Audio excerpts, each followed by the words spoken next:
Okay, a special guest, returning guest, Devin Spear. How are you today? I'm great, Bill. How are you? Well, like I said, I've had pneumonia, but I'm on the road back. My voice is a little bit scratchy. My energy level is a little bit down, but here I am. Give a brief bio. Devin Spear was born and raised in New York. He lived in Israel for 10 years. He has a degree in Jewish history from the Hebrew University of Jerusalem and served in the Israeli Defense Forces. Mr. Spear has spoken to numerous live radio and television audiences in defense of Israel. He currently divides his time between Scottsdale, Arizona, and Netanya, Israel. Devin Spear is the author of the blog on the Times of Israel and of the book The Future of Israel, which I've read twice, by the way. It's a wonderful book. Winner of the 2005 GLIP Award. You can view all his articles, interviews, and debates at www.devinsper.com. Again, devinsper.com. Okay, Devin, leaders of the opposition to Israel's proposed judicial reforms say they will end democracy in Israel.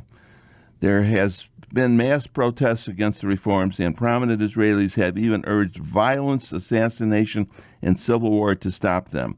Today, we will discuss what the proposed reforms are, why there is such violent opposition to them, and where things might go from here. That's quite a mouthful. We only have about 40 minutes of actually on-air time, but we'll do the best we can. Let's start off. Generally speaking, what is the purpose of the proposed judicial reforms? The basic problem stems from the fact that Israel has no constitution. So the division of powers between the legislature and the judiciary and the executive has never been precisely defined in law. And what's happened is that for the past 20 years, the judiciary has taken advantage of this to usurp powers that legitimately belong to the legislature and the executive. The purpose of the reforms is simply to restore a proper balance between the three branches of government. Well, how do you restore a balance there when you have no basis in terms of a constitution to define what the various rules and obligations are? That's a very deep underlying problem, which down the road, even if these reforms are passed, is going to cause a problem. And we can talk about that later, but that ultimately is going to be a big problem. Okay. Then can you give us some examples of the judiciary's overreach and abuse of power in Israel, please? Yes. So, we have activist judges here in the United States that overreach and their authority, and they legislate from the bench. But the situation in Israel is much worse. In Israel, judges have overturned laws and political appointments and routinely interfere in government decisions and functions. For example, the Attorney General just recently ordered that the Minister of State Security, while he can make policy, he cannot see that it's carried out operationally. The same Attorney General has forbidden the Minister of Information from explaining the reform to the public, saying that she would cross the line from information to propaganda. The Supreme Court has forbidden the Prime Minister, Netanyahu, from stating an opinion on the reform, claiming it be a conflict of interest with his current corruption trial, when in fact there's no connection whatsoever between the two. The judiciary has spent the last decade threatening to try Netanyahu on various trumped-up charges. When they couldn't delay the charges anymore, they finally went to court, and the entire case has fallen apart in court.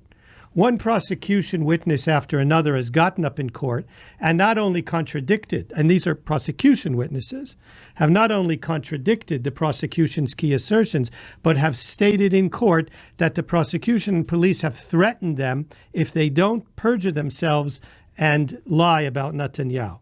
So the case has completely fallen apart in court. Nevertheless, they continue to pursue it. Now, this alone, suborning perjury alone, would have this case thrown out of court in any properly functioning legal system.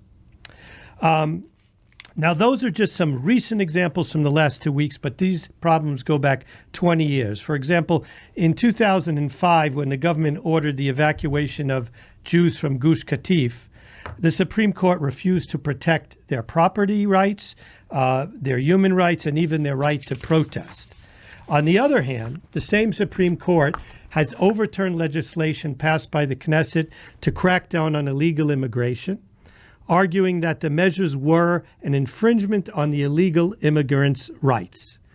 They have ordered Jews to evacuate their homes based on very flimsy evidence of Arab proprietorship. And on many occasions, they've overturned the Central Election Committee's rulings that barred the Arab Nationalist Balad Party, which does not accept the idea of Israel as a Jewish state, and the law states that any party running for the Knesset has to accept that. Nevertheless, the Supreme Court has ruled that they can run for the Knesset. Another tactic of the Supreme Court is that they have said that anyone has standing before them, whether they're Israeli, foreigner, a friend, or a foe. And so anti-Israeli European NGOs have come before the Supreme Court and petitioned it on behalf of Palestinians. Palestinian terrorists have come before the court and petitioned it against the IDF, and in some cases, the Supreme Court has ruled in their favor.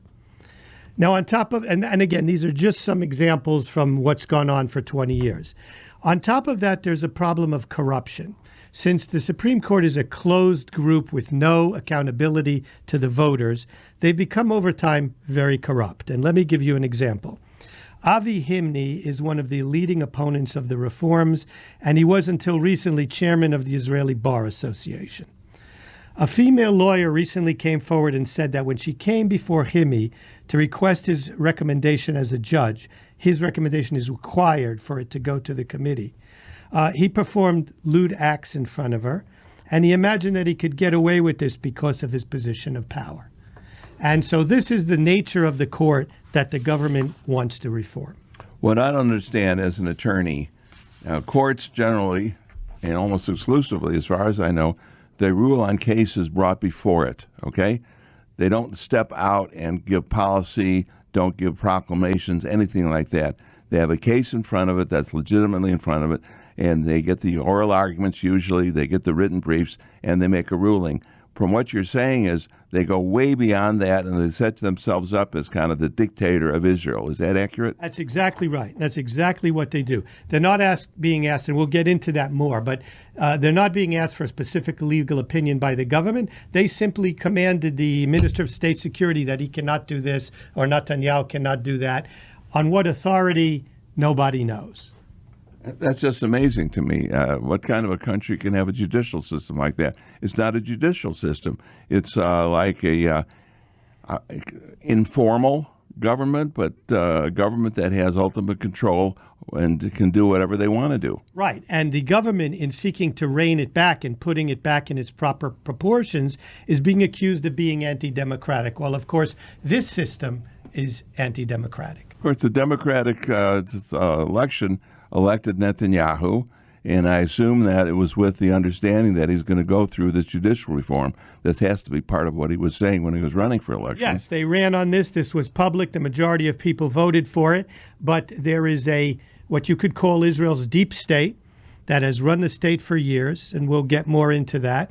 And they think that only they have the right to decide what goes on in Israel, and they basically are anti-democratic and don't accept the idea of majority rule. They know best. Well, how can there be a change in that? What would be the mechanism for removing this power from the court? Okay, well, let's talk about that. So the proposed reforms would be this. First of all, judges will no longer appoint themselves. What happens now is that these judges essentially appoint themselves. There is a committee of 9 people who appoint Supreme Court justices, but 3 of them are Supreme Court justices and 2 of them are lawyers who always vote with the Supreme Court justices. So you have a majority of 5 right off the bat that will always vote with the Supreme Court. All right. How many justices are there in the Israeli Supreme Court? 15. But I'm now talking about the committee that nominates judges to the position. So of the 9, 5 are a part of the legal system. 1 comes from the opposition. They already have 6. 2 come from the government. So in the case where the government is of the left, now they have 7 out of 9. So they have a veto automatically on anyone. And the reality is that they have elected like-minded people who are almost all left-wing and are out of step with the Israeli people who have moved to the right.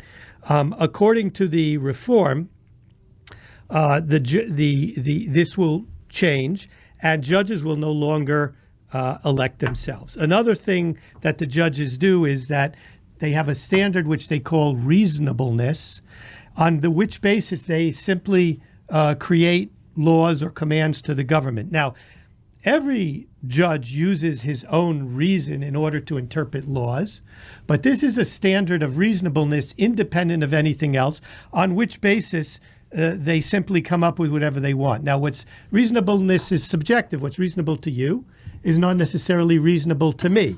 So that standard, the reforms will eliminate that standard, and instead the court will have to rule based on law and not some subjective standard. I want to add that in no other democracy that I know of do judges appoint themselves. In most democracies, for example, here in the United States, they're appointed by the elected officials. The President of the United States appoints Supreme Court and federal judges. Other judges in certain localities are elected directly by the people. And that way, they reflect the will of the people, but are independent, because once they're appointed, they're appointed for life. Of course, they have to be approved by the Senate.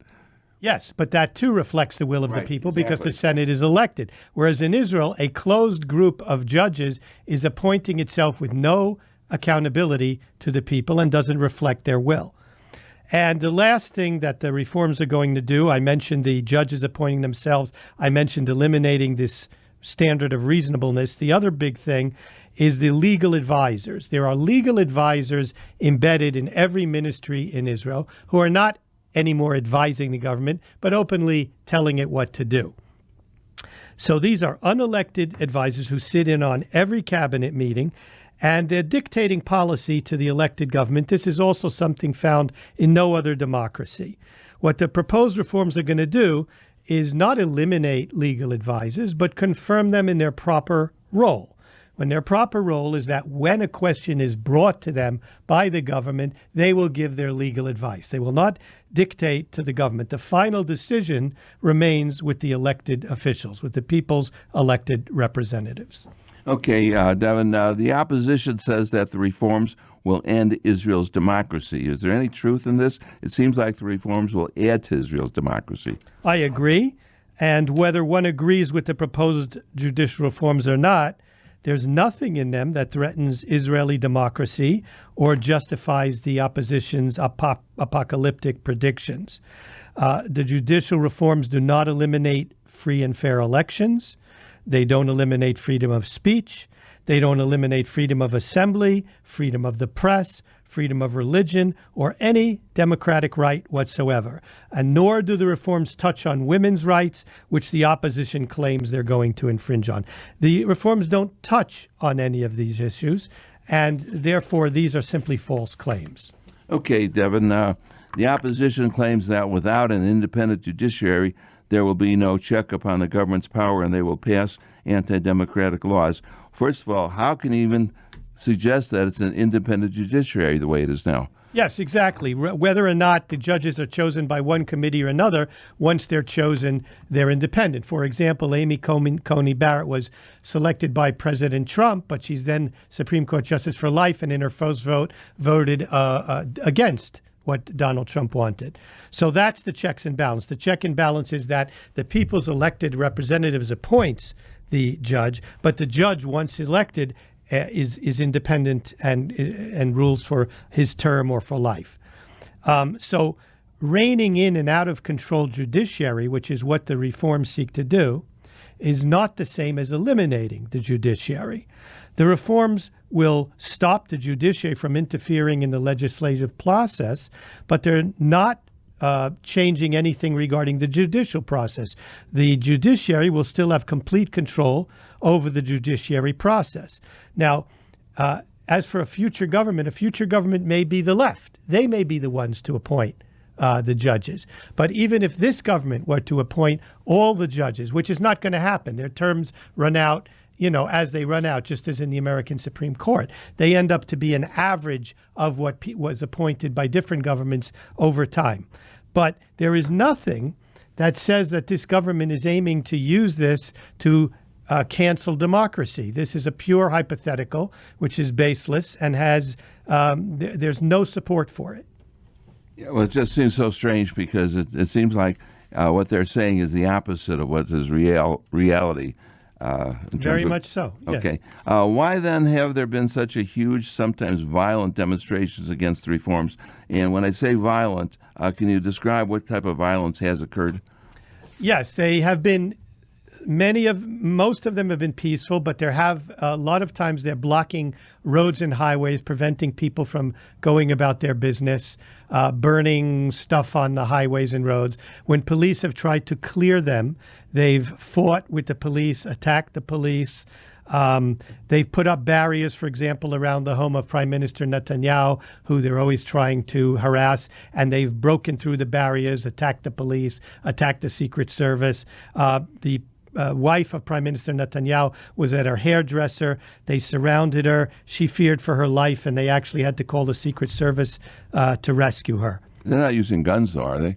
No guns, but everyone is afraid that this could escalate very easily, and people and the left has been calling for civil war. Some of the leaders of the opposition, prominent people, former prime ministers like Ehud Barak, Ehud Olmert, are calling for civil war. What do you mean by calling for civil war? What exactly are they saying? I don't have the quote in front of me. Well, the gist of it, please. Ehud Olmert said the time for talk is over. We need to have a war.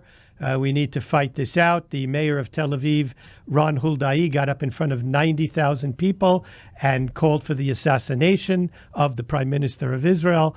And he hasn't been arrested? No. Ehud Barak, he's under investigation, but he hasn't been arrested. Ehud Barak, the former prime minister, said that within 6 weeks, Israel will not be a democracy. Now, even if the reforms went through, how is Israel not a democracy? The new judges wouldn't take effect until the next time a judge retires. How would Israel not be a democracy within 6 weeks? These are lies. This is patently absurd. But that's what's going on in Israel. What kind of editorial writing has been happening in Israel based upon this? I assume there has to be some newspapers that have taken these words to task. Yes. Most of the press in Israel, as here, is left-wing.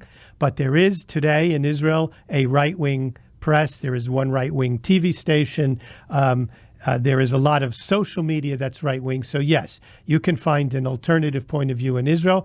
But many people who are not necessarily of the far left have sort of gone along with this and feel that, believe the rhetoric, there's a sort of mass hysteria that democracy is going to end. When you speak to these people, they cannot sometimes even articulate what the reforms are, but they become convinced by the slogans. So they're a bunch of sheep that are basically following some of these leaders toward Israeli disaster, is what you're saying. To put it undiplomatically, yes. To give you an example to prove that, Netanyahu has now halted the reforms, which was their demand, in order to negotiate a compromise that would be more broad-based. And yesterday, a few 100,000 people demonstrated anyway, and they said, we're not letting up till the government falls. And here they've revealed the mask is off, and they revealed what they're really about. They're about taking down the democratically elected government, and it was never about the judicial reform. Why then have there been such huge, sometimes violent demonstrations against reforms? All right, to understand that, we have to go back to 1977. Until that year, for the first 29 years of Israel's existence, the Labor Party ruled Israel with an absolute majority, and they therefore didn't think that the court needed more power because they were in charge.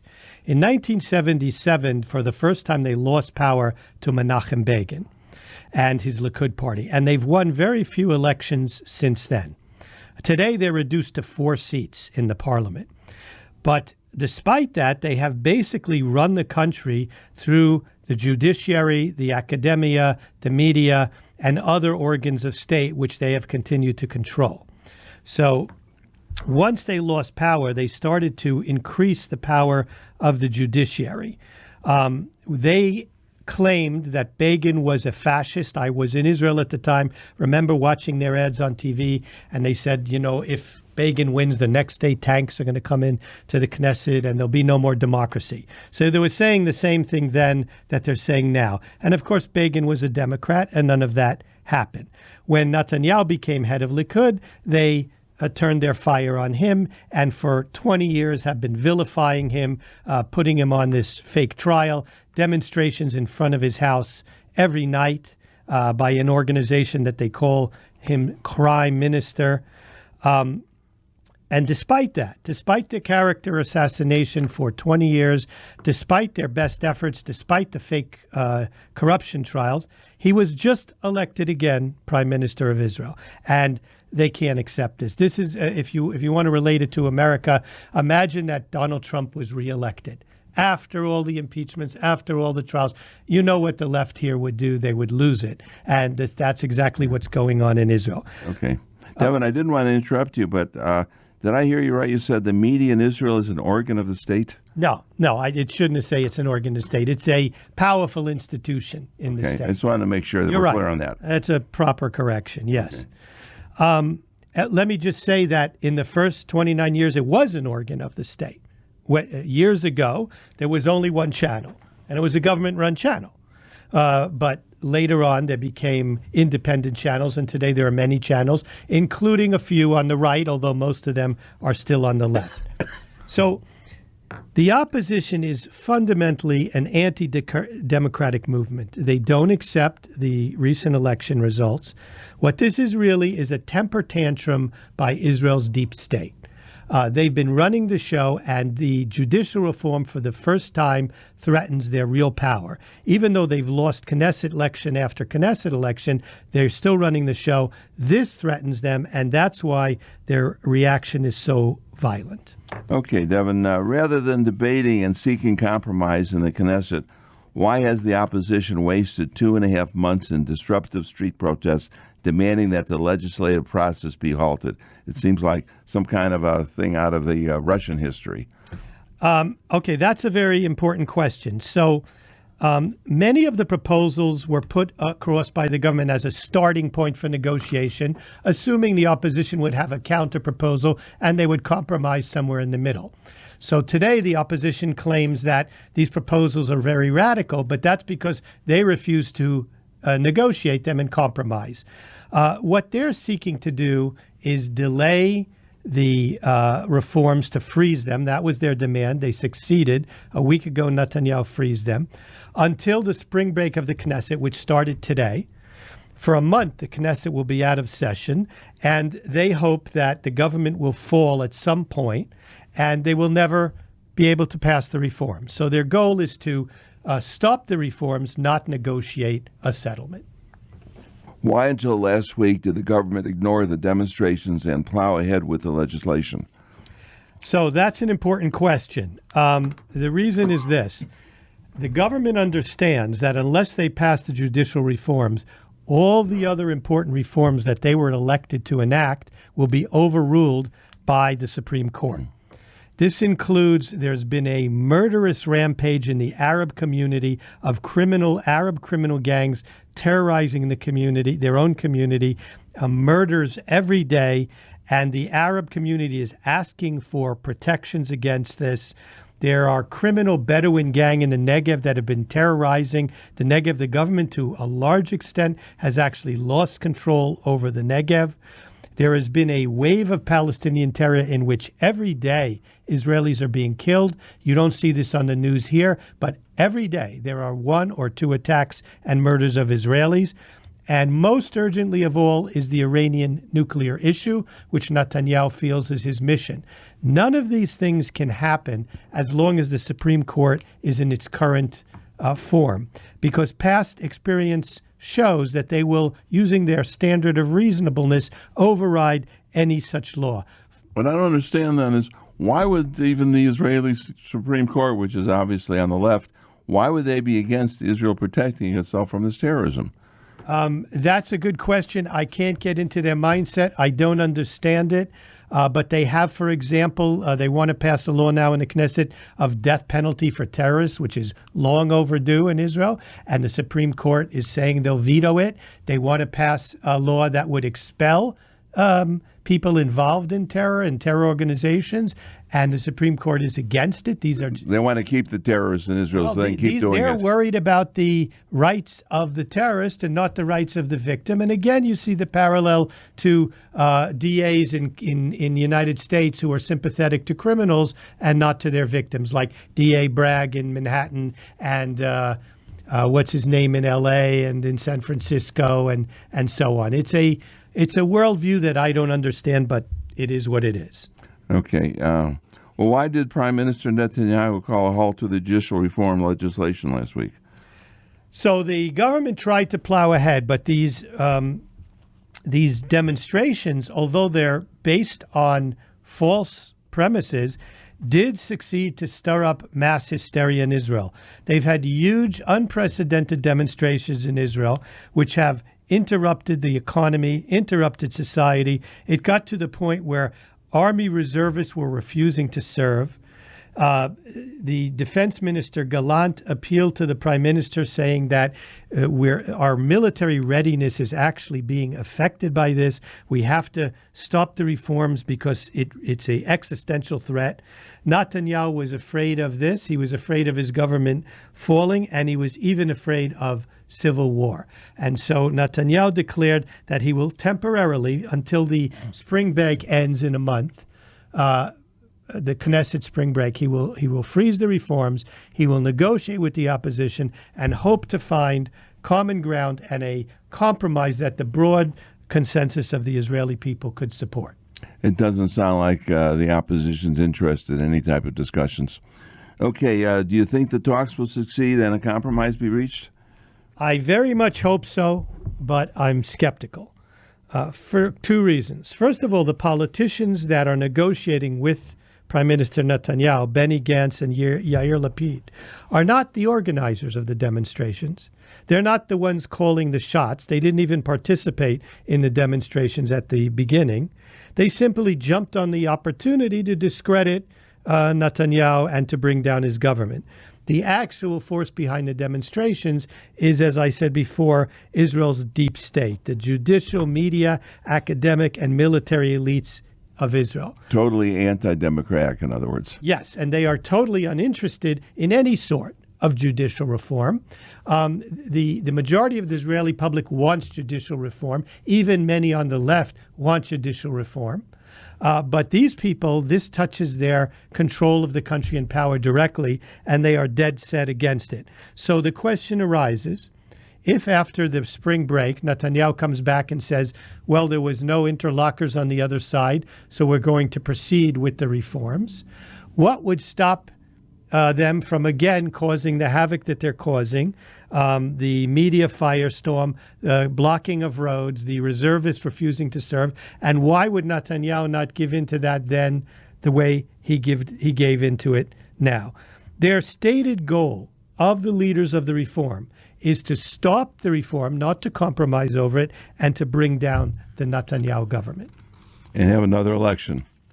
It's getting like Italy, isn't it? Right. They've had 5 elections in 2 years, which the left cannot win. They get further and further from power. But their goal, and for this, they blame Netanyahu personally, just like the left here saw many of their problems, political and personal, in the form of Trump personally, and projected everything onto him. They projected onto Netanyahu. And they feel that if Netanyahu weren't there, they would be in power. But the truth is, their policies have been rejected and failed. Their socialist economics failed. Netanyahu came into power and the economy boomed. Their land for peace failed, and Netanyahu brought about the Abraham Accords and peace with 4 Arab countries without giving away Israeli land. And all their policies have proven wrong, and they can't blame themselves, so they blame Netanyahu personally, and they call him the magician.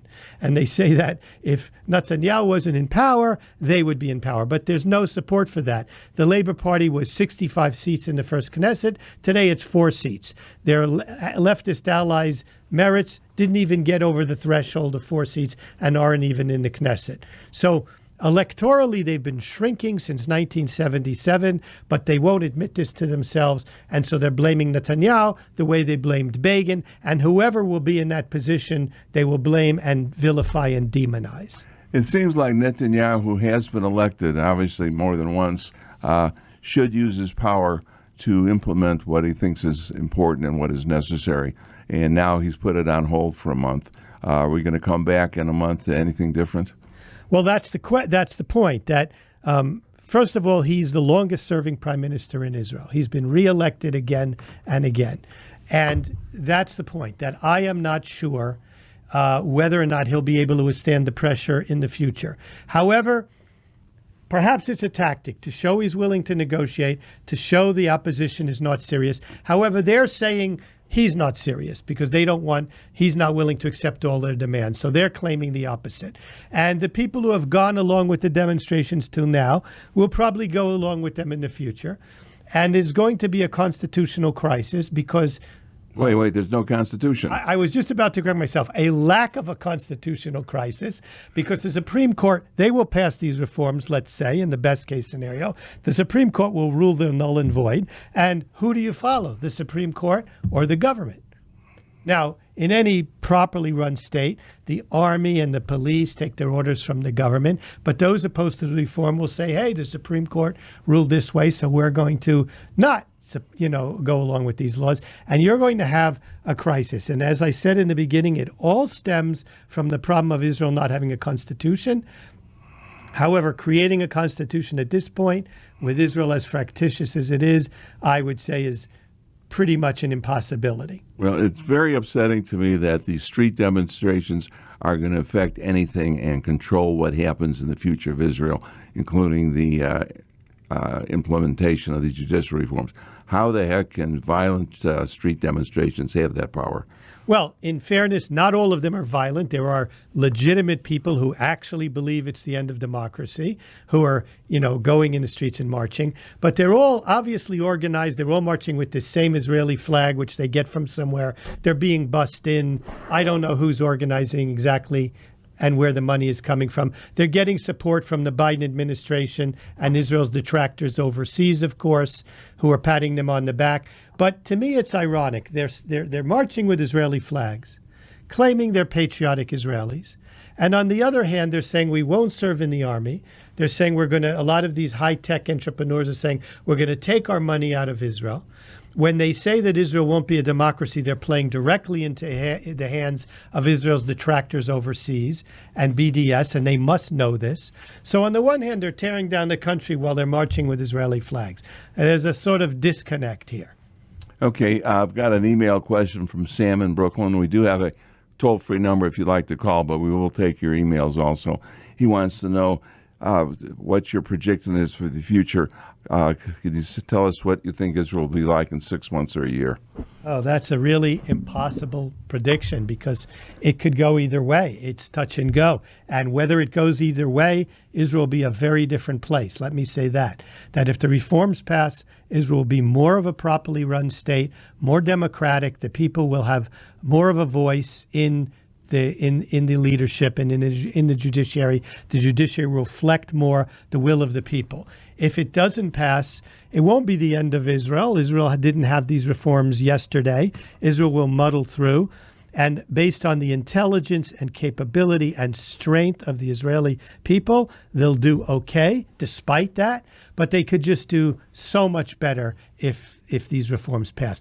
I can't predict. I'd like to give you a prediction, but it's impossible to say right now which way this is going to go. It's touch and go. Okay, thanks for that email. Let me ask you a question directly. Iran obviously is looking at everything that happens in Israel very carefully. It seems like Israel is very fractured right now. Do you think Iran will use this discord to its advantage somehow against Israel?